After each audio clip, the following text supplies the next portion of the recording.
Welcome to the Lincoln List. This is a whiteboard lesson. If you don't rank, you won't bank. Be sure to follow our live feed on Twitter, see more of our videos on YouTube, and like us on Facebook. All right, welcome everybody. It's Doug here with thelincolnlist.com, and today's whiteboard lesson is, if you don't rank, you won't bank. Now, if you intend on making money as a stock trader, one of the things you'll have to be able to do is differentiate between the level of opportunities that are in front of you, because by now you've probably figured out that not all trades are created equal. And sometimes it'll come down to that 1 to 2 trades every week or each month, that one trade that really turns things around for you, that makes that month or makes that week. And it's important that when you see that trade, you have max size and max risk on the table. So I'm going to take a few minutes here just to share with you on how I rank my trades, and hopefully you'll be able to put this into your trading business immediately and get some results. Now, I keep it simple. I like to rank my trades in tiers. I'll do something like a tier 1, and I apologize for my penmanship, but that's one of the good things about being a trader is you don't have to have good penmanship. I'll have a tier 2 and a tier 3 trade. Now, a tier 1 trade for me would be something where I would average about a 65% win rate or better.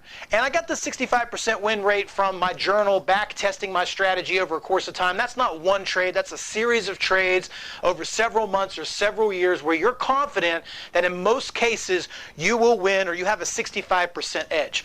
Now, a tier 2 trade would be something like 50% to 60% win rate. And a tier 3 would be pretty much a coin toss, a gut feeling, a 50-50 chance, maybe perhaps something like a correlation trade or a sympathy play where you see a stock moving in one sector and you decide to bounce down to another player in that sector and see if you can get a little sympathy play on it.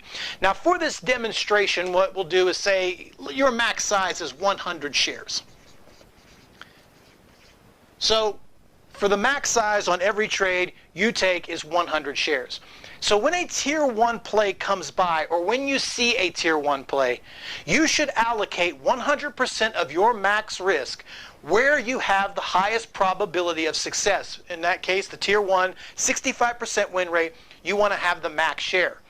Now, let's say on these tier 2 and tier 3 trades where you don't, there's no reason, right? There would be no reason for you to want to go max risk on something that is proven to be less of an edge for you. Now, in this scenario, I would probably drop down to maybe 50 to 75 shares. And then maybe down here where you're just taking a 50-50 bet that you may want to be somewhere between 25 and 50 and maybe even lower. This way, you're proportioned correctly. Now, this is the reason why a lot of people fail, and this is the core of something like revenge trading. This is why revenge trading is so bad, is because you usually start out with good intentions, like a tier 1 play, and perhaps it didn't work out for you, or maybe you missed the opportunity altogether. So immediately that impulse for you to dive back into the market and make that money back, you sometimes get those trader goggles and you start to mistake tier 2 and tier 3 plays for tier 1, and you either double down or triple down, but you're down here where your risk is not only higher, but your edge is gone. I mean, you're taking trades, you're doubling your risk on trades that historically have never worked for you. And it sounds easy, but in the heat of the moment, it's not. So what we want to be able to do here is you want to be able to take that risk and you want to be able to spread it down. Now, the argument, or what you might be thinking here, is if you have a 65% win rate, why would you even bother with tier 2 and tier 3 plays? And that's a great argument. I would have to say that if you're a new trader or you're a struggling trader, you certainly want to focus, and don't get me wrong, you can make a healthy living just taking tier 1 plays. Now, I like to mess around in this area because historically over time I've done pretty good with these trades and they have made a significant impact in my trading. Some will work out a lot better than that, some won't, but The point is that when you go into it, or what I'm trying to say is okay to take that chance. If you got that gut feeling, or you think there's an above average chance of you to be successful on a trade, it doesn't have to be perfect. It doesn't have to fit a tier 1 category every time for you to participate. However, what we want to do is we don't want to participate with full size. We want to be able to take those chances, but we want to take conservative chances or small shots. That way if the trade doesn't work, it doesn't have such a large impact on us.